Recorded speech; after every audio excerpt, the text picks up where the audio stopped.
¿Estás listo para explorar algunas coincidencias extrañas que te harán sentir como si estuviéramos viviendo en una especie de Matrix? Si es así, has hecho clic en el video correcto. Acompáñame en un viaje a través del tiempo, de regreso a cuando los reyes vivieron durante miles de años y la gente de todo el mundo adoraba a misteriosos dioses de 7 cabezas. ¡El cielo se está cayendo! Imagínate estar parado en la cima de una colina, mirando hacia el cielo dominado por un brillo antinatural. Algo grande se acerca, más grande que cualquier luna, y se precipita hacia la tierra. Su cola ardiente atraviesa el cielo, arrojando una luz inquietante sobre el mundo de abajo. Sabes que no hay forma de escapar de este destino. La única pregunta es, ¿cómo pasarás tus últimos días?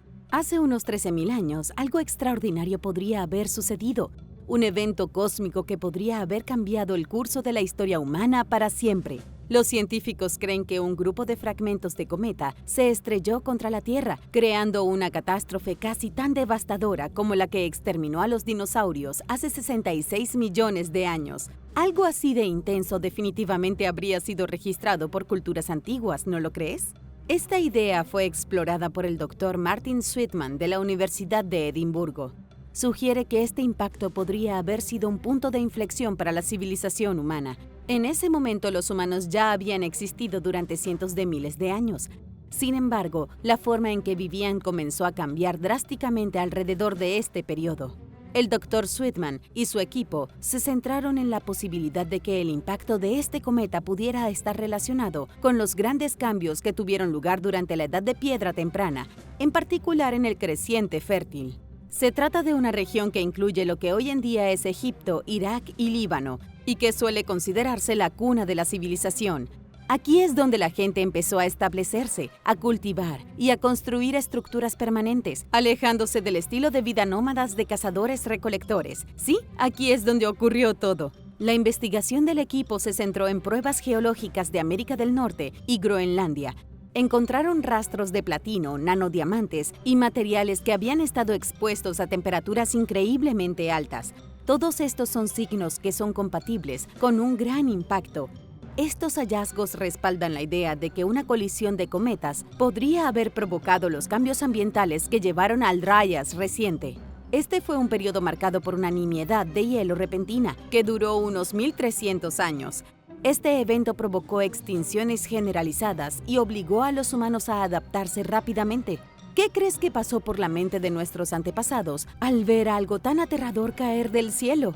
Una de las pruebas más interesantes proviene de Göbekli Tepe en Turquía, que se cree que es el templo más antiguo del mundo. Los enormes pilares de piedra que hay allí pueden haber sido construidos para conmemorar este desastre cósmico. El Dr. Sweetman cree que este evento catastrófico podría haber sido la chispa que encendió el desarrollo de la civilización humana.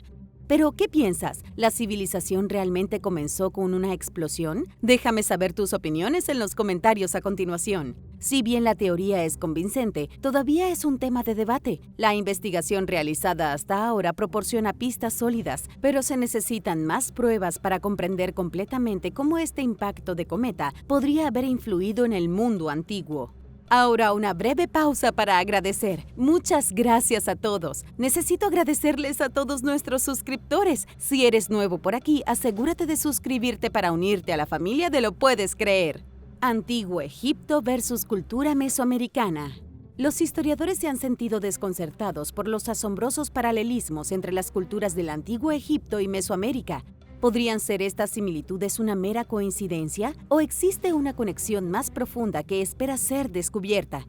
Estas dos civilizaciones separadas por vastos océanos y miles de años parecen compartir más en lenguaje, arquitectura e incluso prácticas sociales de lo que les atribuimos. Pero ¿cómo surgieron estas similitudes? Uno de los paralelismos más fascinantes radica en la deformación craneal.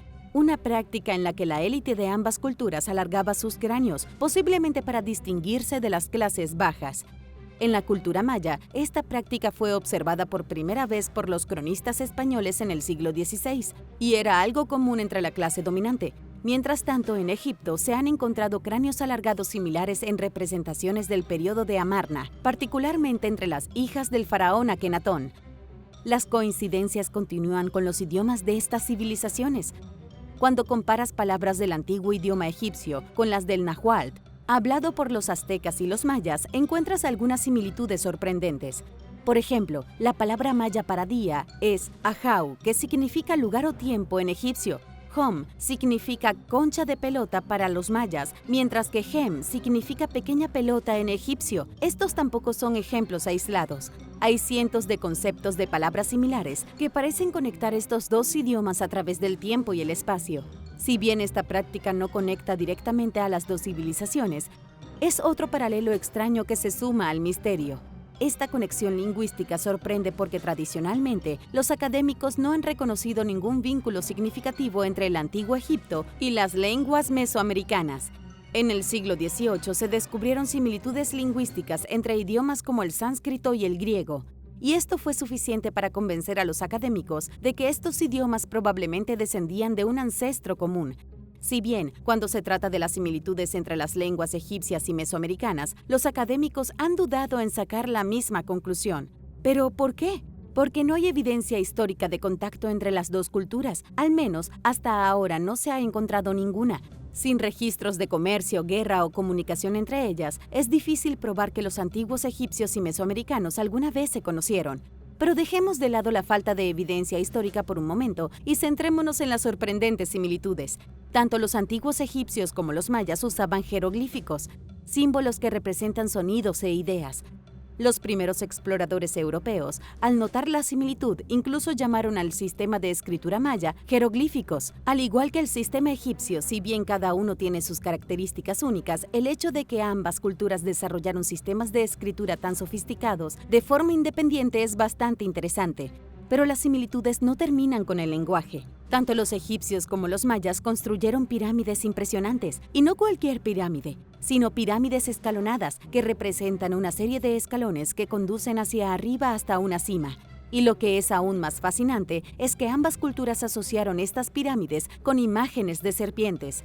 En ambas civilizaciones, la serpiente simboliza el renacimiento y la regeneración, conceptos claves en sus creencias sobre la vida y el más allá. Pero ¿cómo es posible? Es casi extraño pensar que dos culturas no relacionadas en lados opuestos del mundo pudieron desarrollar prácticas arquitectónicas y religiosas tan similares. Dadas todas estas similitudes, algunos eruditos de la era victoriana especularon que tanto los egipcios como los mayas podrían haber descendido de una única cultura madre avanzada. Incluso podrían haber descendido del continente perdido de la Atlántida.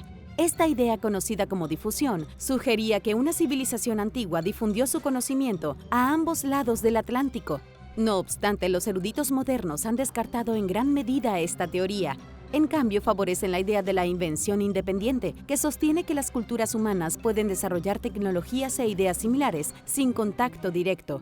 Pero, ¿es realmente solo una coincidencia? ¿Podrían los antiguos egipcios y mesoamericanos haber estado conectados de maneras que todavía no entendemos? La verdad es que tal vez nunca lo sepamos con certeza, pero déjame saber lo que piensas en los comentarios a continuación. El presagio marítimo de Edgar Allan Poe. A menudo se considera a Edgar Allan Poe un maestro de los cuentos espeluznantes, pero una historia en particular parece desdibujar la línea entre la ficción y realidad de una manera verdaderamente inquietante. Su novela, La narración de Arthur Gordon Pym, de Nantucket, no solo se adentra en la oscuridad del alma humana, sino que también presagia de manera inquietante una tragedia de la vida real que se desarrollaría unos años después de su publicación. La novela de Poe, su única novela completa, cuenta la sombría historia de Arthur Gordon Pym, un joven que se ve envuelto en una aterradora aventura marítima. Lo que comienza como un viaje en busca de emociones fuertes pronto se convierte en caos. Después de una serie de desventuras y un motín, Pym y algunos otros quedan a la deriva en el mar, enfrentándose al hambre y a la desesperación. En un giro escalofriante, los sobrevivientes recurren al canibalismo, echando a suerte quién de ellos se convertirá en la próxima comida. ¿Y la desafortunada víctima? Un hombre llamado Richard Parker. Este relato ficticio podría haber quedado solo como una de las muchas historias horripilantes de Poe, pero sucedió casi 50 años después. Bueno, en 1884, un yate llamado Mignonet zarpó de Inglaterra a Australia. La tripulación, incluido un joven marinero llamado Richard Parker, se encontró en una situación desesperada después de que su embarcación se hundiera en medio del océano. Varados en un bote salvavidas sin comida ni agua, los hombres se enfrentaron a la cruda realidad de sobrevivir a cualquier costo. Al igual que en la novela de Poe, finalmente recurrieron al canibalismo. ¿Y adivinen qué? El Richard Parker de la vida real fue el que fue sacrificado y devorado. La extraña coincidencia entre la novela de Poe y el evento real provocó escalofríos en muchas personas. ¿Cómo pudo Poe haber predicho con tanta precisión este horrible evento? Algunos sostienen que es solo un extraño giro del destino, mientras que otros se preguntan si hay algo más misterioso en juego. ¿Y tú qué crees? Las hormigas amigas de los Hopi. Imagina que es el fin del mundo. El cielo está lleno de fuego y simplemente estás esperando el final cuando de repente tú y tu familia ven extrañas figuras emerger del subsuelo. Estas personas subterráneas no parecen asustadas, se ven tranquilos y serenos mientras que te ofrecen ayuda a ti y a tus seres queridos. Uno de ellos dice, ven conmigo si quieres vivir, o algo por el estilo, y luego desaparece de nuevo bajo la superficie. ¿Tú lo seguirías? Los indios Hopi, que han vivido en lo alto del desierto del norte de Arizona durante miles de años, cuentan una historia fascinante sobre unos seres conocidos como la gente de las hormigas. Se dice que estas misteriosas criaturas salvaron a la tribu Hopi no una sino 2 veces durante eventos catastróficos que destruyeron el mundo tal y como lo conocían. Según la leyenda Hopi, el primer desastre arruinó lo que ellos llamaban el primer mundo. Fue destruido por el fuego que podría haber sido causado por erupciones volcánicas, impactos de asteroides o incluso una gran llamarada solar. El segundo desastre que acabó con el segundo mundo fue una edad de hielo, posiblemente provocada por un cambio de polos o el avance de los glaciares. Durante estos tiempos de peligro, el pueblo Hopi se guiaba por una extraña nube durante el día y una estrella en movimiento durante la noche, que los conducía al dios del cielo Sotunnang.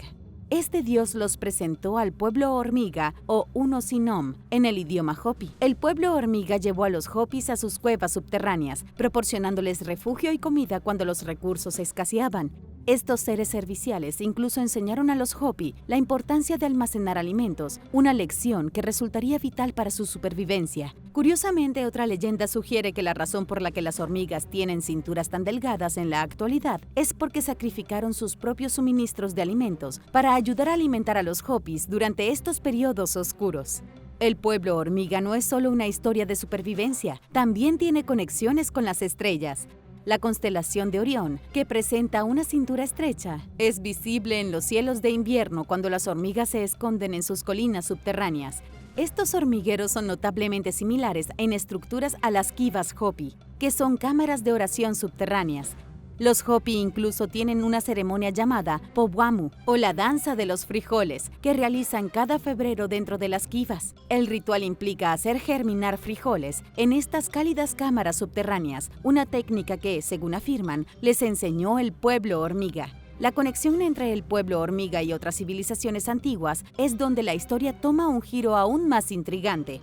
El dios babilónico del cielo se llamaba Anu, al igual que la palabra Hopi para hormiga.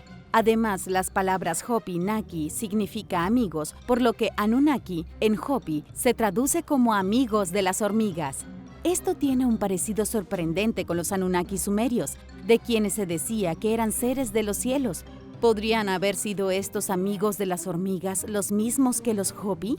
El pueblo hormiga también puede tener vínculos con el antiguo Egipto. Akenatón, el faraón de la 18ª dinastía, está representado con un cráneo alargado, ojos almendrados y un cuerpo delgado y alargado. Estas son las características que son inquietantemente similares a las de una hormiga. Su apariencia incluso ha sido comparada con la de la hormiga faraón, una especie nativa de África Occidental. Además, la palabra egipcia Sahu, que significa estrella de Orión, es notablemente similar a la palabra Hopi Sahu, que significa estrella. De hecho, Sahu no se refiere a cualquier estrella, se refiere particularmente a las estrellas de la constelación de Orión. ¿Coincidencia? Yo creo que no. Recientes descubrimientos en el Parque Nacional White Sands, Nuevo México, pueden proporcionar evidencia que respalde la existencia de este pueblo hormiga. El parque ahora es un desierto blanco calcáreo. Alguna vez fue una zona exuberante que rodeaba el antiguo lago Otero. En 2009 se descubrieron allí antiguas huellas humanas que se han datado mediante radiocarbono y tienen entre 21.000 y 23.000 años de antigüedad. Este hallazgo podría hacer retroceder la cronología de la presencia humana en la zona en miles de años. mucho antes del rango previamente aceptado entre 13.000 y 16.000 años. Estas huellas, junto con herramientas de piedra y capas de roca encontradas en la zona, sugiere que los humanos prosperaban allí mucho antes de lo que los científicos creían inicialmente. Mezcladas con estas huellas habían semillas de hierbas antiguas que se dataron mediante carbono para confirmar la edad de las huellas. Jack Carey, investigador y autor, destacó la importancia de este descubrimiento. Señaló que esta es la misma región donde los Hopi afirmaban que la gente hormiga los llevó bajo tierra durante una catástrofe global. Y la edad de estas huellas encaja perfectamente con la leyenda de los Hopi. Entonces, ¿qué piensas? ¿Es posible que esta gente hormiga realmente haya salvado a los Hopi cuando el mundo se estaba acabando? ¿Podrían ser estos seres los mismos dioses Anunnaki adorados por los sumerios? Cuéntame lo que piensas en los comentarios. Los primeros reyes. ¿Confiarías en que un gobernante se mantuviera en el poder durante miles de años? Para los antiguos, esta era una obviedad. Los monarcas siempre han sido más que simples gobernantes, a menudo son símbolos de identidad cultural. Desde el antiguo Egipto hasta China y las ciudades-estado sumerias, estas primeras monarquías sentaron las bases de las civilizaciones. Pero, aunque los reyes reales tenían sus fortalezas y defectos, sus contrapartes míticas a menudo eran representadas como dioses o casi dioses, con vidas increíblemente largas y poderes extraordinarios. Y con el tiempo, estas leyendas se volvieron centrales en las historias culturales de muchas civilizaciones. ¿Pero eran los primeros reyes realmente dioses? Escucha esto y cuéntame lo que piensas. Tomemos como ejemplo Egipto, una de las monarquías más antiguas del mundo. Según el historiador y sacerdote egipcio Manetón, el primer rey de Egipto fue Menés. A esta figura legendaria se le atribuye la unificación del Alto y Bajo Egipto, la fundación de la ciudad de Memphis y la introducción de la escritura. La historia de Menés incluso termina con un giro peculiar, supuestamente fue secuestrado por un hipopótamo. Aunque Menés puede haber sido una figura histórica real, su leyenda se volvió más grande que la vida, preparando el escenario para la primera dinastía de Egipto. Sumer, otra cuna de la civilización, tiene su propio y rico tapiz de reyes legendarios. La lista de reyes sumerios, un documento histórico fascinante, se lee casi como una novela de fantasía. Comienza con Alulim, el rey de Eridu, que gobernó durante la asombrosa cantidad de 28.800 años. Sus sucesores continuaron esta tendencia de extrema longevidad, con un rey que reinó durante 36.000 años. Estos primeros reyes eran considerados casi divinos, pues vivieron en una era anterior al Gran Diluvio, un acontecimiento mitológico que se repite en muchas culturas. Después del diluvio, los reyes sumerios seguían viviendo vidas largas, pero no tan increíblemente largas como sus predecesores. El patrón de vidas cada vez más cortas refleja un cambio de lo mitológico a lo histórico. Los historiadores y arqueólogos reconocen a los reyes de la lista como figuras reales. Es un patrón que vemos en muchas culturas. Los primeros gobernantes son representados casi como dioses y con el tiempo se vuelven más humanos. En China, la historia comienza con los 3 soberanos y los 5 emperadores, figuras semimíticas a las que se les atribuye haber traído la civilización a la Tierra. Se dice que Fu Ji, el primero de los 3 soberanos, gobernó durante 18.000 años. Él y su esposa, elegidos por el emperador del cielo, repoblaron la Tierra durante el Gran Diluvio. También introdujo elementos clave de la civilización como la escritura y el matrimonio. Sus sucesores, Nuwa y Shennong, gobernaron durante miles de años y contribuyeron al desarrollo de la cultura china. Los 5 emperadores, aunque todavía vivieron mucho tiempo, eran menos divinos y estaban más conectados con la historia humana. Sentaron las bases para lo que finalmente se convertiría en la histórica dinastía Shang. Mientras tanto, en América, los aztecas tenían sus propias figuras legendarias. Topiltzin Quetzalcóatl, un rey sacerdote tolteca, era un gobernante piadoso y sabio que se oponía a los sacrificios humanos. En cambio, abogaba por las ofrendas de aves, serpientes y mariposas. Su historia da un giro trágico cuando el dios Tezcatlipoca, disfrazado de anciano, lo engaña para que se emborrache y se deshonre. Avergonzado por su propio comportamiento, Topiltzin Quetzalcóatl huyó al este jurando regresar. Esta es una profecía que coincide inquietantemente con la llegada de Hernán Cortés en 1519. ¿Podría Cortés ser una reencarnación de Quetzalcóatl? Incluso Atenas, conocida por sus tradiciones democráticas posteriores, tuvo su cuota de reyes míticos. El primer rey, Cécrope, era mitad hombre y mitad serpiente. desempeñó un papel clave en la legendaria contienda entre Poseidón y Atenea por el patronazgo de la ciudad. Estaba Teseo, el rey famoso por matar al Minotauro, y luego estaba Codro, el último rey. Codro se sacrificó por la paz de la ciudad, lo que llevó a los atenienses a reemplazar el título de rey por el cargo de arconte. En todas las culturas, estas historias comparten temas comunes. Los primeros reyes a menudo eran vistos como figuras divinas o semidivinas con poderes mucho más allá de los de la gente común. Fueron ellos quienes sentaron las bases de la civilización, trabajaron junto a los dioses y en algunos casos eran dioses mismos. A medida que estas dinastías progresaron a través del tiempo, sus reyes se volvieron más humanos y los mitos gradualmente dieron paso a figuras históricas. La idea de que los reyes eran más que simples mortales refleja una creencia generalizada de que los gobernantes eran elegidos divinamente y poseían cualidades que los diferenciaban de la gente común. Esta creencia en la naturaleza extraordinaria de los monarcas persiste incluso en los tiempos modernos. Todavía se espera que los monarcas constitucionales y los jefes de Estado encarnen las mejores cualidades de sus naciones. Sirven como modelos a seguir para su pueblo, pero ya no en la forma de vivir durante miles de años o ejercer el poder divino, sino a través de sus acciones y caracteres. Misteriosa figura de 7 cabezas.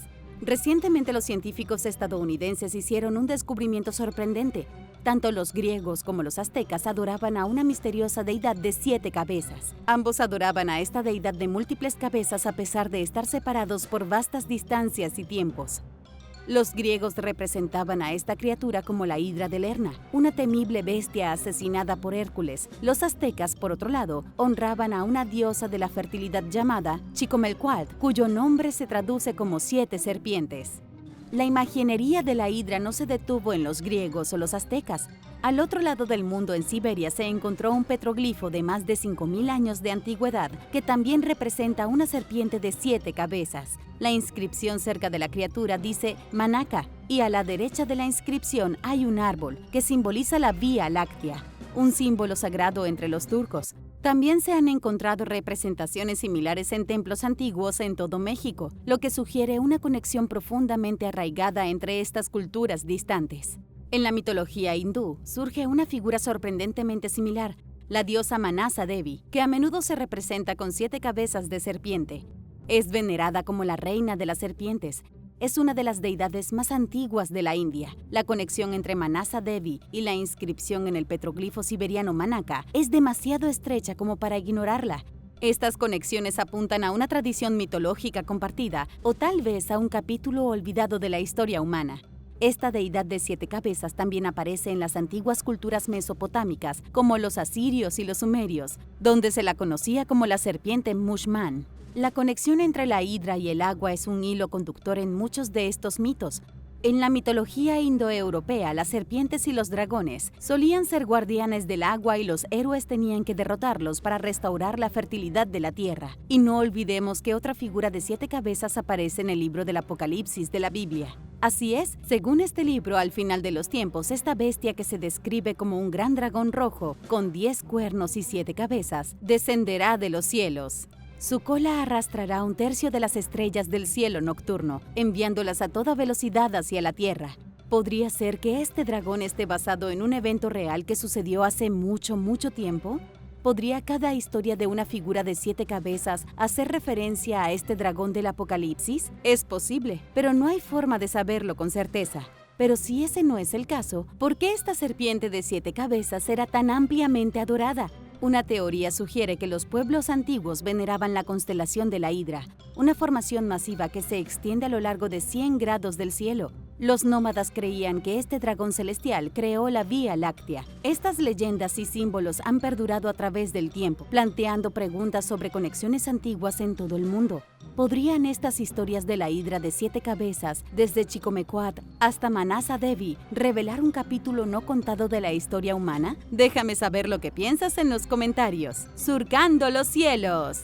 Desde el amanecer de la civilización, los humanos han estado fascinados por la idea de volar. Esta obsesión de elevarse por el cielo es evidente en innumerables mitos, leyendas y primeros intentos de desafiar la gravedad. Los pueblos antiguos observaban a los pájaros, que aparentemente volaban con poco esfuerzo, y naturalmente querían emularlos. Quiero decir, ¿quién no desearía despertar de repente con la capacidad de volar? Los primeros mitos hablan de alas hechas de plumas, ya que la gente creía que podían volar imitando a los pájaros. Sin embargo, la mecánica del vuelo era más compleja de lo que parecía. No fue hasta hace mucho que los humanos comenzaron a comprender los verdaderos principios que lo sustentaban. El sueño de volar está entretejido en la trama de las culturas antiguas. Para los egipcios, mesopotámicos y persas, los dioses solían tener alas, lo que significaba su capacidad divina de volar. Los antiguos hebreos adoraban a los querubines con alas, pero sus ángeles volaban sin ellas, al igual que los dioses griegos. Esto indica que el vuelo, en la antigüedad, se consideraba algo divino, no destinado a los mortales. Era un símbolo poderoso, tanto de un deseo de alcanzar los cielos como una advertencia contra la arrogancia. Tenemos, por ejemplo, al rey persa Kai-Kabus, quien, según la leyenda, intentó invadir el cielo con un trono volador llevado por águilas. La historia cuenta que su trono finalmente se estrelló contra la tierra, lo que le enseñó al rey una dura lección sobre sobrepasar sus límites mortales. De manera similar, la historia del rey Bladud de Gran Bretaña habla de un rey que fabricó alas e intentó volar sobre Londres, pero cayó trágicamente y murió. Estas historias, junto con otras de China al norte de Europa y África, resaltan tanto el deseo humano de conquistar los cielos como los peligros de tales intentos. La más famosa de estas leyendas antiguas es el cuento griego de Dédalo e Ícaro. Dédalo, un inventor brillante, fabricó alas hechas de plumas y cera para él y su hijo para escapar de la ira del rey Minos. A pesar de las advertencias de su padre, Ícaro voló demasiado cerca del sol. Esto derritió la cera e Ícaro se hundió en el mar. Esta historia a menudo se interpreta como una advertencia sobre la ambición y la desobediencia. Sin embargo, también refleja el profundo anhelo humano de volar. Si bien estos mitos pueden parecer una mera fantasía, presentan una posibilidad interesante. ¿Qué pasaría si los pueblos antiguos hubieran visto naves voladoras que no pudieron explicar? O en lugar de naves voladoras, ¿qué pasaría si ciertas personas hubieran sido bendecidas con el don del vuelo, lo que las convertiría en dioses a los ojos de todos los demás? ¿Podría ser esta la razón por la que estaban tan obsesionados con el concepto de volar? Posiblemente estos cuentos tienen su origen en hechos reales o son puramente simbólicos. ¿Tú qué crees? Cultos al toro. ¿Te sorprendería saber que el símbolo del toro era uno de los más populares del mundo antiguo, particularmente entre los cultos?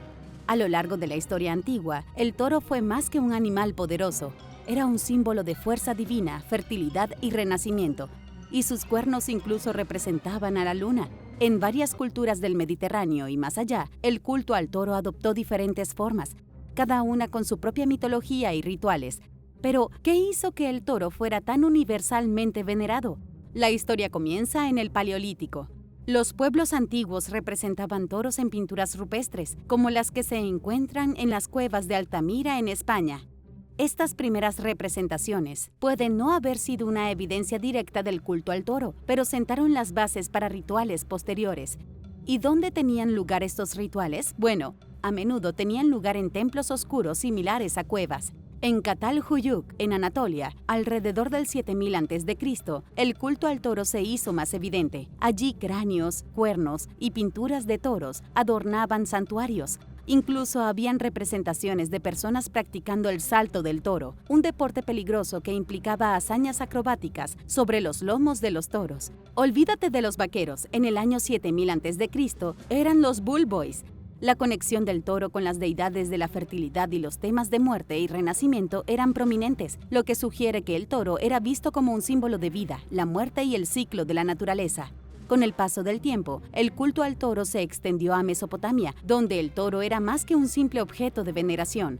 Simbolizaba el poder divino. A los dioses sumerios como Enlil y Enki se les conocía como el Gran Toro. El toro también apareció en mitos como la epopeya de Gilgamesh. En la Creta minoica, el salto del toro se convirtió en parte central de la cultura, con vívidas representaciones de estos juegos encontrados en las ruinas de Knossos. Si bien el toro era central en sus rituales, no era adorado como un dios, sino que se lo usaba en ceremonias simbólicas, posiblemente representando temas de sacrificio y renovación.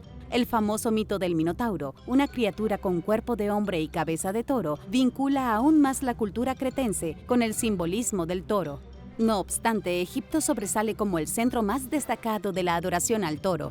El toro Apis, considerado una encarnación del dios creador Ptah, Era venerado como un ser divino. Cuando un toro Apis moría, se elegía otro con marcas específicas para reemplazarlo. Luego el toro fallecido era momificado y enterrado en una gran ceremonia. En todas estas civilizaciones antiguas, el toro no era solo un animal, sino un símbolo poderoso profundamente arraigado en su mitología, religión y vida cotidiana. Desde las cuevas de Europa paleolítica hasta los templos de Egipto, el simbolismo del toro evolucionó y dio forma a los sistemas de creencias humanos a lo largo de la historia. La maldición de Tecumseh. ¿Sabías que existe una leyenda urbana que afirma que 7 presidentes estadounidenses supuestamente murieron gracias a una maldición? Se llama la maldición de Tecumseh, también conocida como la maldición de Tippecanoe. Tiene sus raíces en un amargo conflicto en 1809 entre el presidente estadounidense William Henry Harrison y el líder indígena Shawnee Tecumseh. Se dice que esta maldición causó la muerte de todos los presidentes de Estados Unidos elegidos en un año que terminaba en 0, hasta la década de 1980. Todo comenzó con la batalla de Tippecanoe en 1811, donde Harrison, un líder militar en ese momento, derrotó a las fuerzas de Tecumseh. Si bien el rencor del líder Tecumseh contra Harrison comenzó antes, cuando Harrison era el gobernador del territorio de Indiana, negoció un tratado controvertido que le quitaba una gran cantidad de tierra a las tribus indígenas. Tecumseh se enfureció por las tácticas de Harrison, por lo que su hermano, Tenskwatawa, lideró una coalición de tribus en su contra. Después de ser derrotado, Tenskwatawa supuestamente maldijo a Harrison y a todos los futuros presidentes de Estados Unidos elegidos en años que terminaban en 0. Y así, la maldición comenzó a pasar factura. El propio Harrison fue la primera víctima, muriendo solo 30 días después de asumir la presidencia en 1841, luego de contraer neumonía. En 1865, Abraham Lincoln, elegido en 1860, fue asesinado pocos días después de que terminara la Guerra Civil. En 1881, James Garfield, elegido en 1880, fue asesinado a tiros por un candidato descontento y murió. La maldición volvió a golpear en 1900 cuando William McKinley fue asesinado por un anarquista. Warren G. Harding, elegido en 1920, murió de un derrame cerebral en 1923 en medio de numerosos escándalos. Franklin D. Roosevelt, que asumió el cargo en 1940, murió de una hemorragia cerebral en 1945 durante su cuarto mandato. Y por último, John F. Kennedy, elegido en 1960, fue asesinado en 1963 y muchos aún debaten los detalles de su muerte. La maldición parecía inquebrantable hasta que Ronald Reagan, que fue elegido presidente en 1980, sobrevivió a un intento de asesinato en 1981. Algunos dicen que la supervivencia de Reagan rompió la maldición para siempre, ya que George W. Bush también sobrevivió a su presidencia a pesar de múltiples amenazas. Parece bastante extraño que todos estos presidentes murieran en las circunstancias exactas que se describen en la maldición de Tecumseh. ¿No es así? ¿Pueden ser reales las maldiciones? Cuéntame lo que piensas a continuación. Bolsos de mano de los dioses. Los dioses no llevaban carteras, llevaban bolsos. Ya he hablado de esto un par de veces antes, pero todavía sigo pensando en ello. El misterioso símbolo de un bolso antiguo ha aparecido en culturas de todo el mundo, pero ¿qué significa? Esta peculiar imagen, que se parece mucho a un bolso moderno, se puede encontrar en el arte de los antiguos sumerios en Irak. Pero eso no es todo. También se puede ver en las paredes de los templos turcos, entre los maoríes de Nueva Zelanda e incluso en las artesanías de los olmecas de América Central. A primera vista, este símbolo del bolso puede parecer una extraña coincidencia, pero su aparición generalizada plantea preguntas interesantes. ¿Qué podría representar este misterioso bolso y por qué tantas culturas antiguas lo tallaron en piedra? Algunos sugieren que este bolso es más que un simple bolso. En realidad, podría simbolizar algo mucho más profundo, como un cosmos mismo. El semicírculo, que a menudo se ve como la correa, podría representar el cielo, mientras que la base cuadrada simboliza la tierra. Esta idea, que tiene sus raíces en el simbolismo antiguo, sugiere que el bolso podría representar la unión del mundo material con el espiritual. Uno de los ejemplos más antiguos del simbolismo del bolso se encuentra en Göbekli Tepe, en Turquía, un sitio que data de alrededor del año 11.000 a.C. El complejo del templo está cubierto de tallas de animales, dioses y criaturas míticas, y entre ellas se destacan 3 bolsos. Estos podrían haber significado el templo como un lugar sagrado conectado con los cielos. El motivo del bolso también aparece en el arte asirio y olmeca. donde se representa como algo que contiene polvo mágico o hierbas, posiblemente simbolizando un recipiente con elementos sagrados. En la mitología maorí, se dice que un héroe regresó de los dioses con 3 cestas de conocimiento divino, que también se parecen al símbolo del bolso. Incluso en el antiguo Egipto aparecen imágenes similares en los jeroglíficos. Este símbolo recurrente del bolso podría haber sido una forma antigua de representar ideas cósmicas complejas en una forma que todos pudieran entender. Un artículo doméstico aparentemente simple que ocultaba un significado más profundo, o tal vez representa algo completamente diferente.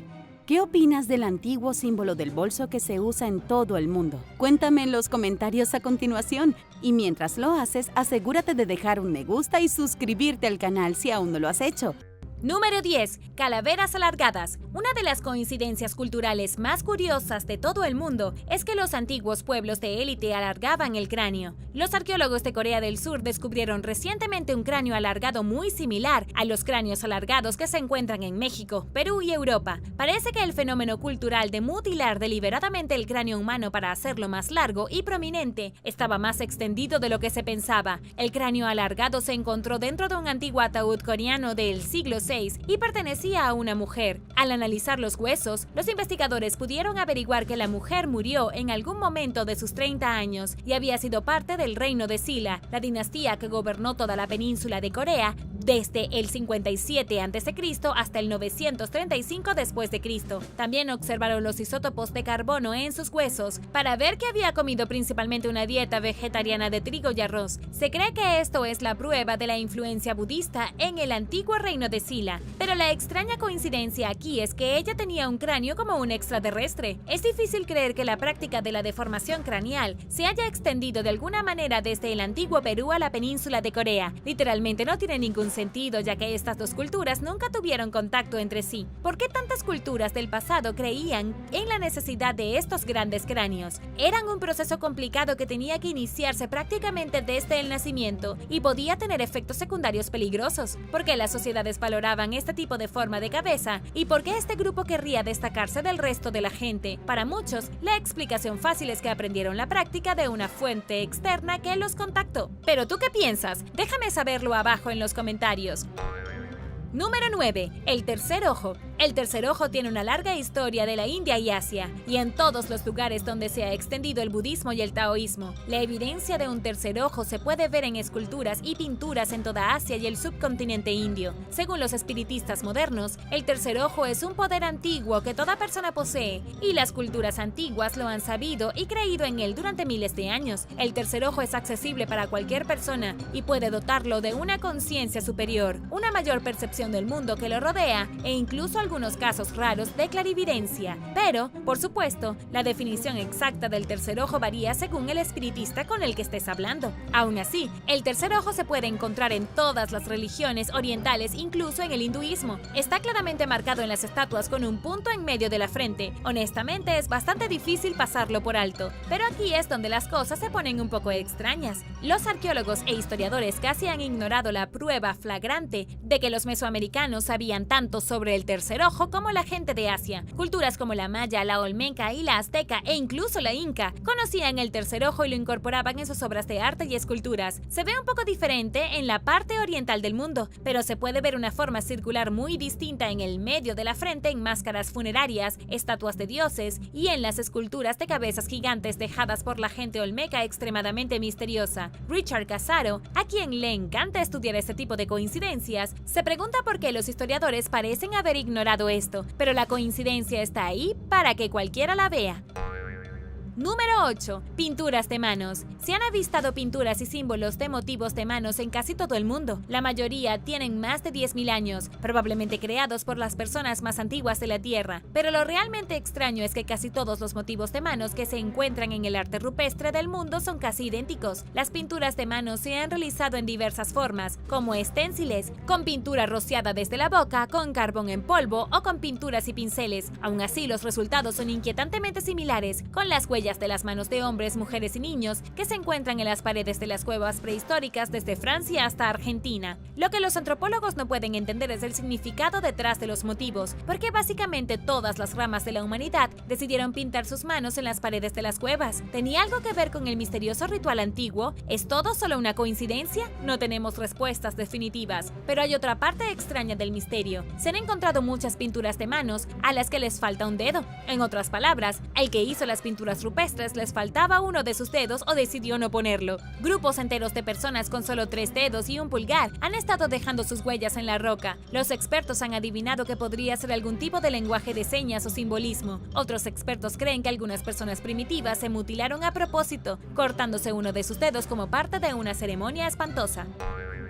Número 7. La Esfinge China. Existe una loca teoría histórica flotando en torno a que China fue creada por un grupo de inmigrantes egipcios hace miles de años. La teoría dice que los egipcios, o al menos los grandes descendientes de los egipcios, se dirigieron a China y trajeron con ellos parte de su cultura, que gradualmente se transformó en la antigua cultura china. No hay mucha prueba de esto, aparte de algunas coincidencias bastante extrañas. Por ejemplo, una tumba antigua del noroeste de China ha revelado una esfinge tallada en mármol, que se parece increíblemente a la famosa esfinge frente a la Gran Pirámide de Giza. El cementerio fue descubierto en lo que alguna vez fue la ruta a lo largo de la Ruta de la Seda. La estatua mide poco más de 30 centímetros de alto, con la cara de un humano y el cuerpo de un león. Según un epitafio encontrado dentro de la tumba, el cuerpo enterrado aquí era de Liu Yun y su esposa, quienes habían vivido en algún momento durante la dinastía Tang entre el 618 y el 907. No hicieron nada de gran importancia histórica, excepto el hecho de que sus restos estaban custodiados por una esfinge. Según Jung, el jefe del equipo de excavación, las esfinges son muy inusuales en las tumbas chinas en este periodo en particular. Nadie sabe realmente de dónde obtuvieron la inspiración para una esfinge o si realmente tiene vínculos con el antiguo Egipto. Hubo más de 150 artefactos tomados de la tumba, pero solo uno de ellos está vinculado con el arte de los egipcios, por lo que debe haber sido bastante especial.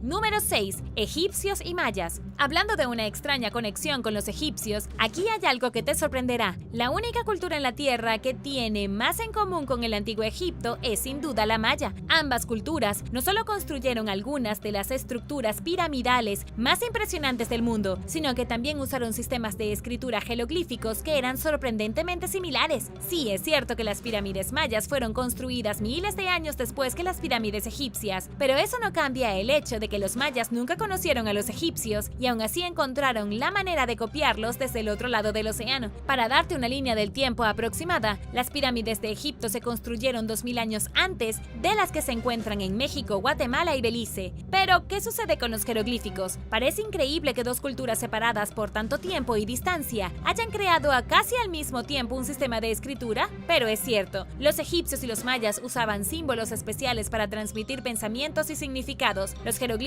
egipcios eran significativamente más intrincados y se encuentran en todo, desde piezas de joyería hasta fragmentos de cerámica. Los jeroglifos mayas eran en su mayoría tallados en piedra y se consideran más básicos y primitivos. Aún así, es la naturaleza central de la escritura en sí lo que cuenta. Incluso separados por el tiempo y el espacio, los mayas lograron seguir las huellas de los egipcios. Y ahora el número 5. Pero primero quería darles un gran saludo a todos los que apoyan el canal. Muchas gracias. Y si tú eres nuevo por aquí, también asegúrate de suscribirte y hacer clic en la campanilla de notificaciones, así no te perderás los próximos videos.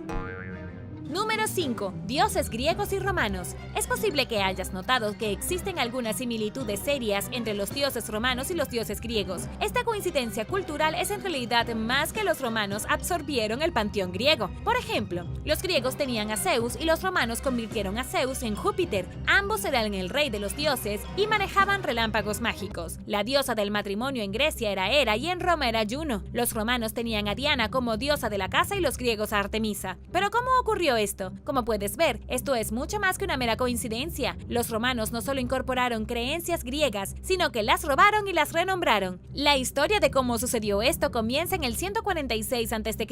Los romanos invadieron Grecia, en una época en que todavía no habían desarrollado sus propios dioses. Los romanos eran muy conscientes de que intentar conquistar Grecia y mantenerla conquistada sería infinitamente más difícil si intentaban imponerle sus propios dioses. Entonces, los romanos simplemente adoptaron las creencias griegas griegas y luego dejaron que sus dioses y deidades se mezclaran con las suyas. Pero incluso antes de que los romanos invadieran Grecia, ambos estaban robando dioses de otras culturas. Roma robó Isis a los egipcios y la renombró como Magna Mater. Incluso Grecia robó al dios hitita Apalunias y lo rebautizó como Apolo. Y la lista sigue y sigue.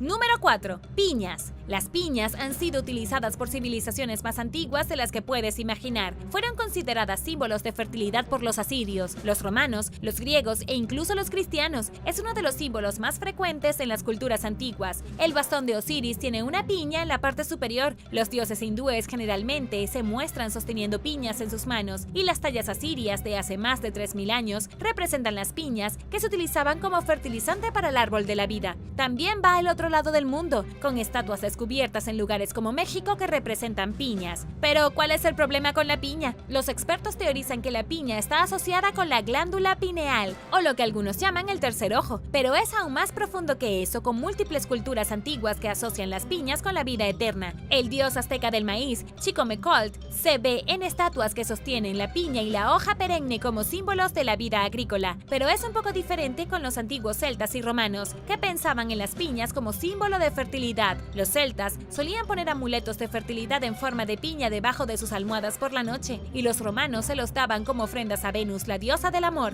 Lo extraño es que nadie sabe por qué tantas culturas adoraban la piña. Es un misterio total que no hay muchas esperanzas de que se resuelva nunca. Número 3. Hombre pájaro sumerio. El hombre pájaro sumerio es un fenómeno extraño que sugiere que los antiguos sumerios tenían presencia en América del Sur. Las esculturas y tallas del dios sumerio llamado Oannes, un ser anfibio que surgió del océano para enseñar a la humanidad la sabiduría cósmica, están maduras en gran parte de la antigua Mesopotamia, pero también se han encontrado en Ecuador, solo que un poco diferentes. Las tallas sumerias muestran al dios caminando erguido, con un brazo doblado frente a su rostro, sosteniendo un misterioso bolso en el otro. Los tallados descubiertos en Ecuador muestran exactamente lo mismo. La única diferencia es que en lugar de tener rostro de hombre y cabeza de pez, las tallas encontradas en Ecuador muestran un ser con cabeza de águila, pero la posición es exactamente la misma, con la mano izquierda agarrando una bolsa misteriosa y la mano derecha doblada frente a la cara. Podrían ser copias exactas uno del otro si no fuera por la diferencia de las cabezas. Ahora las cosas se ponen aún más extrañas cuando echamos un vistazo a la antigua Asiria. Una figura idéntica que se ve en Ecuador fue descubierta en el antiguo palacio de Sargón de Akkad. Esta estatua en particular parece sostener en su mano derecha doblada un trozo de maíz que cultivaron los mayas y que el resto del mundo ni siquiera conoció hasta el siglo XV. La conexión obvia aquí es que los antiguos reinos de Mesopotamia estuvieron en contacto directo con culturas mesoamericanas de América del Sur y América Central, miles de años antes de que existieran los mayas. ¿Cómo es esto posible? Es un completo misterio. Número 2. Baloncesto antiguo. Una de las similitudes culturales más extrañas que compartimos hoy con los antiguos mayas de ayer es el baloncesto. Lo que mucha gente no sabe es que a los antiguos mayas les encantaba jugar a la pelota. Un equipo de construcción que trabajaba en Yucatán se topó recientemente con estas antiguas canchas de pelota cerca de la Universidad Tecnológica de Mérida. Los arqueólogos fueron llamados a escena y se sorprendieron cuando se dieron cuenta de que estaban parados en una cancha de pelota donde los mayas jugaban una versión muy primitiva de baloncesto que involucraba sacrificios humanos. El juego se llamaba Tlacti y se jugaba desde los olmecas y tan recientemente como los aztecas. El objetivo del juego era lanzar la pelota a través de un aro en cada extremo de la cancha. Si esto te suena familiar, es porque es el objetivo del baloncesto. La única diferencia es que el juego maya no se le permitía usar las manos. Tuvieron que patear la pelota a través del agujero extremadamente estrecho en el aro de piedra. Esto lo convirtió en un juego increíblemente difícil. Para hacer las cosas aún más difíciles, a los perdedores del juego generalmente le cortaban la cabeza. Nadie sabe con certeza si fue una inspiración original para el juego del baloncesto que se juega hoy, pero es una gran coincidencia que los mayas y los aztecas jugaran un juego casi idéntico al nuestro. Número 1. Cannabis antiguo. Resulta que las culturas antiguas de todo el mundo tenían una planta específica que realmente disfrutaban fumar. Me refiero a la planta del cannabis, la que sigue siendo extremadamente popular y muy controvertida hasta el día de hoy. En el antiguo Egipto, el cannabis se usaba para tratar una amplia variedad de dolencias, como el glaucoma y la salud femenina, así como para el manejo del dolor en general. El uso de cannabis se ha descrito en textos del antiguo Egipto con el nombre de Shemshemet. Este material también se usó en rituales funerarios en el antiguo antiguo Egipto y durante el proceso de momificación. Los arqueólogos se sorprendieron cuando descubrieron polen de cannabis en los restos momificados de Ramsés II, el famoso faraón, que murió en 1213 a.C. Aún más impactante es que la concentración más alta de THC, la sustancia química del cannabis que hace que la persona se intoxique, se encontró dentro de los pulmones. Esto sugiere que la fumó. Los científicos también encontraron nicotina y cocaína junto con el THC, lo que sugiere que los egipcios se divertían mucho. No solo los egipcios fumaban, se han encontrado pruebas del consumo de cannabis en China, Israel, Grecia, India, Roma, en toda América del Norte y América del Sur. En la antigüedad, el cannabis era una de las plantas más populares cultivadas y fumadas por casi todo el mundo. Número 9. Simbolismo de la serpiente. Es posible que no reconozcas el símbolo del caduceo por su nombre, pero probablemente lo reconocerás si lo vieras. Consiste en dos serpientes entrelazadas alrededor de un bastón alado y es un símbolo médico popular en los Estados Unidos, donde su uso se remonta a finales del siglo XIX. Pero el símbolo es mucho más antiguo que eso. Para los antiguos romanos y griegos representaba al dios Hermes, o Mercurio para los romanos. Se asoció con el comercio y la negociación, e incluso a veces se vio como un símbolo de cosas malas, como la deshonestidad y el robo. De hecho, hay muy poca o ninguna evidencia que sugiera que el símbolo tiene orígenes médicos o relacionados con la curación. Es similar a otro símbolo antiguo, conocido como la vara de Asclepio, que representa una serpiente envuelta alrededor de un bastón y representa al dios greco-romano de la medicina. Esto se considera un verdadero símbolo de medicina y de curación, pero muchas organizaciones médicas lo han usado indistintamente con el símbolo del caduceo, lo que lleva a la confusión y al mal uso que todavía ocurre en la actualidad. Número 8. Fechas de la Guerra Civil Estadounidense. Wilmer McLean era un tendero cuya familia vivía en una plantación cerca de Manassas, en Virginia. Mientras las fuerzas de la Unión avanzaban hacia el sur, en el verano de 1816, el general confederado P.G.T. Beauregard invadió su granja y estableció allí un cuartel general. La primera gran batalla de la Guerra Civil, conocida como la Batalla de Bull Run, ocurrió a lo largo de un arroyo en la propiedad de McLean el 21 de julio de ese año. Un segundo encuentro, conocido como la Segunda Batalla de Bull Run, ocurrió en el mismo lugar en 1862. Al año siguiente, McLean se mudó con su familia 193 kilómetros de distancia a una aldea llamada Appomattox Courthouse. El coronel confederado Charles Marshall se le acercó el 9 de abril de 1855 y le preguntó si podía ayudarlo a organizar un pequeño lugar de reunión para el general Robert E. Lee y su equivalente en la Unión, Ulysses S. Grant. Parecía que el hombre no podía descansar de la guerra, sin importar cuánto lo intentara. Lee se rindió esa tarde en el salón de McLean. McLean regresó a Manassas 2 años después. Nunca se molestó en vender la propiedad de Appomattox y dejó de pagar el préstamo. Se vendió en subasta pública en 1869. Hoy en día, la casa, llamada la Casa de la Redención, es propiedad del Servicio de Parques Nacionales. Básicamente, McLean vio el comienzo y el final de la Guerra Civil a pesar de que se mudó. Número 7. El hombre evita 2 vuelos condenados. 2 vuelos de Malaysian Airlines llegaron a los titulares internacionales en 2014, cuando ambos se encontraron con destinos trágicos. Apenas unos meses después de que el vuelo MH370 desapareciera sobre el Océano Índico en marzo de ese año, el vuelo MH17 fue derribado sobre Ucrania. No hubo sobrevivientes en ninguno de los incidentes. Un ciclista holandés llamado Martin de Jonge evitó por poco convertirse en una víctima de ambos vuelos condenados. Planeaba tomar el vuelo MH370 con sus compañeros de equipo, pero decidieron no hacerlo para evitar una escala prolongada. Tomaron un avión diferente y llegaron sanos y salvos a su destino. El joven de 29 años tuvo otro cambio de opinión el último minuto, después de casi reservar un boleto para el vuelo MH17, cuando vio que había un vuelo diferente disponible mucho más barato. El joven de 29 años dijo a los medios de comunicación que estaba luchando por siquiera pensar en lo sucedido y que estaba extremadamente agradecido de estar vivo. De Jonge también extendió sus condolencias a las familias de todos los que fallecieron en ambos vuelos. En sus propias palabras, dijo: "Me doy cuenta de cómo en una fracción de segundo una decisión decidirá cómo va a ser tu vida. Estas cosas no pasan 2 veces. Los sucesos que le sucedieron a este hombre son especialmente impactantes porque volar normalmente se considera muy seguro. Para ponerlo en perspectiva, las posibilidades de que una persona muera en un accidente aéreo son aproximadamente 1 en 11 millones.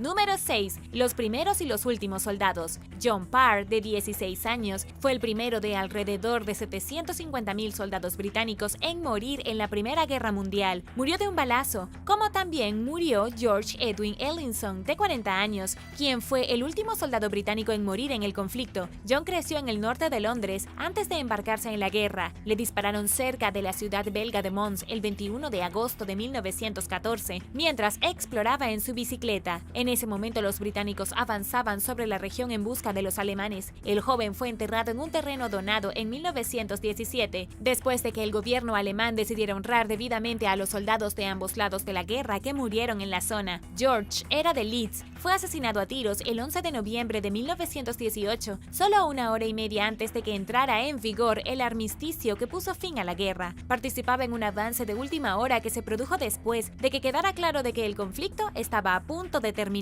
Durante la década de 1920, los restos de George fueron enterrados en un terreno a pocos metros de la tumba de John en el cementerio militar de Saint-Symphorien.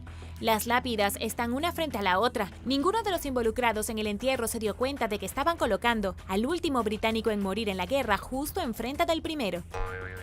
Número 5. Los compañeros de trabajo. Esta coincidencia no es precisamente histórica, de hecho sucedió recientemente, pero definitivamente es un hecho para los libros de historia y es demasiado impactante para no mencionarlo. Julia Tinetti y Cassandra Madison se hicieron buenas amigas después de conocerse en el bar Russian Lady en New Haven, Connecticut, donde comenzaron a trabajar juntas en 2013. Ambas mujeres fueron adoptadas en la República Dominicana y tenían un tatuaje de la bandera de su país. Tenían tanto en común, en personalidad como en apariencia, que la gente a menudo les preguntaba si eran hermanas, y en algún momento las jóvenes comenzaron a preguntarse seriamente si era posible. Compararon los documentos de adopción, que decían que las mujeres eran de diferentes ciudades y nacieron con diferentes nombres. Julia y Cassandra no pudieron quitarse la sospecha de que su conexión era más profunda que la amistad, pero dejaron el asunto por el momento. En 2018, la madre adoptiva de Cassandra le regaló un kit de ADN 23andMe para que pudiera aprender más sobre sus antecedentes. Encontró a su familia biológica y voló a República Dominicana para un emotivo reencuentro con su padre y hermanos. Y fue entonces cuando Cassandra se enteró de que ella era una de las 2 niñas que sus padres abandonaron porque no podían permitirse alimentarlas. Casi al mismo tiempo, la amiga de Julia, Molly Espadín, intervino para ayudar a investigar la confusa situación. Las madres de Julia y Cassandra eran amigas y las habían adoptado a ambas de la República Dominicana más o menos al mismo tiempo.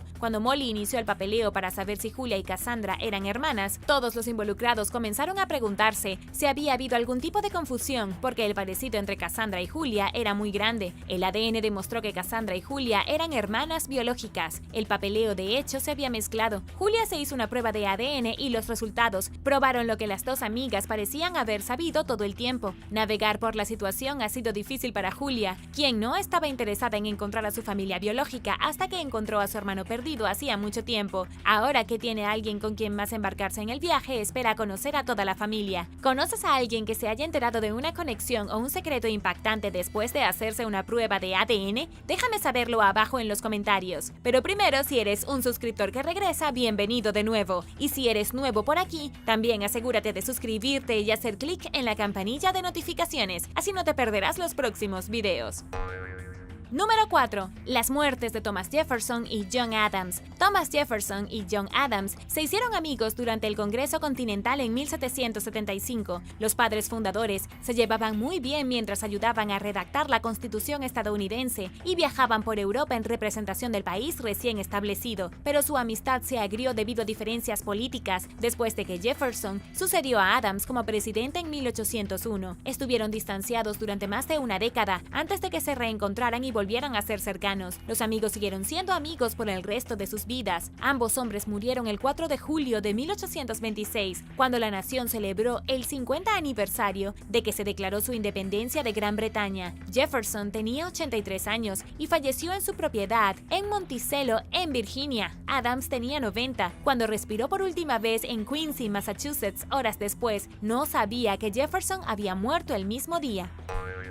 Número 3. Paul y Esther Gracham. Hubo aproximadamente 11.700 millones de billetes de dólares estadounidenses en circulación en un momento dado. Las posibilidades de que el mismo billete caiga 2 veces en las manos de una persona son, presumiblemente, muy escasas, lo que hace que la próxima coincidencia sea bastante notable. Paul Gracham estaba a punto de pagar una compra de delicateces cuando notó que el billete de $1 de su mano estaba escrito el nombre de Esther. Era el nombre de una mujer con la que había tenido varias citas y había estado pensando en llevar las cosas al siguiente nivel, pensando que sería un regalo divertido para Esther. Volvió a guardarse el dólar en el bolsillo y pagó con otro billete. Paul le presentó el dólar a su interés amoroso y le pidió que se hiciera oficial, pero no salió tan bien como esperaba. Esther parecía molesta, pero accedió a convertirse en la novia de Paul y las cosas fueron muy bien a medida que su relación creció durante el año siguiente. Incluso se casaron, y para entonces, la situación incómoda en la que había comenzado su relación se había olvidado hacía mucho tiempo. Paul redescubrió el dólar mientras la pareja se mudaba a un nuevo apartamento. Estaba sorprendido de que Esther lo hubiera guardado, especialmente porque parecía tan desanimada por él. Finalmente, él le pidió a su esposa que le explicara. Ella le dijo a Paul que cuando tenía 19 años, se sintió atrapada en una relación miserable. La joven escribió su nombre en 10 billetes de $1 y rezó para que uno de ellos terminara en manos de su futuro esposo. Esther se sorprendió cuando Paul le dio la factura 7 años después y tampoco quería asustarlo durante las frágiles etapas iniciales de la relación. Entonces ella no dijo nada. La historia de la pareja apareció en la serie This American Life de National Public Radio. Durante la entrevista, Esther dijo que guardaban el billete de $1 en un marco de su tocador, como un recordatorio de que son almas gemelas y de las circunstancias aparentemente imposibles que los unieron.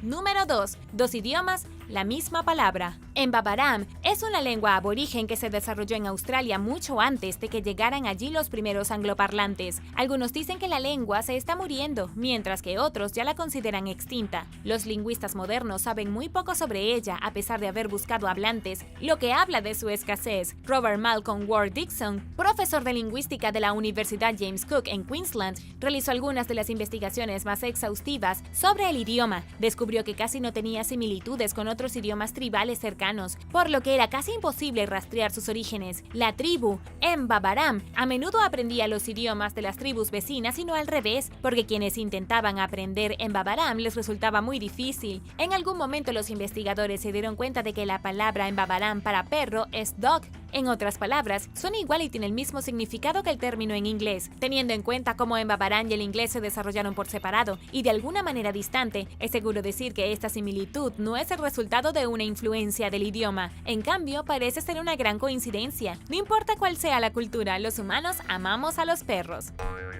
Número 1. 4 veces ganador de la lotería. La mayoría de nosotros soñamos con ganar la lotería solo una vez, pero somos lo suficientemente realistas como para no contener la respiración, porque sabemos que las probabilidades de que suceda son extremadamente escasas. La suerte de una mujer derrotó las probabilidades estadísticas, más allá de lo que cualquiera pensaba que era posible, cuando se convirtió en 4 veces ganadora de la lotería principal. Su nombre es Joan Gintzel y vive en Las Vegas, donde algunos de los establecimientos de juego más famosos del país están a un paso de distancia en cualquier momento. Sin embargo, estaba tan interesada en hacer raspaditos hasta el punto en que compró al menos 80,000 de ellos a lo largo de su carrera como ganadora de lotería. La primera gran victoria se produjo en 1993, cuando consiguió $5.4 millones. Luego en 2016 ganó $2 millones con un raspadito. 2 años después, Joan ganó otros $3 millones.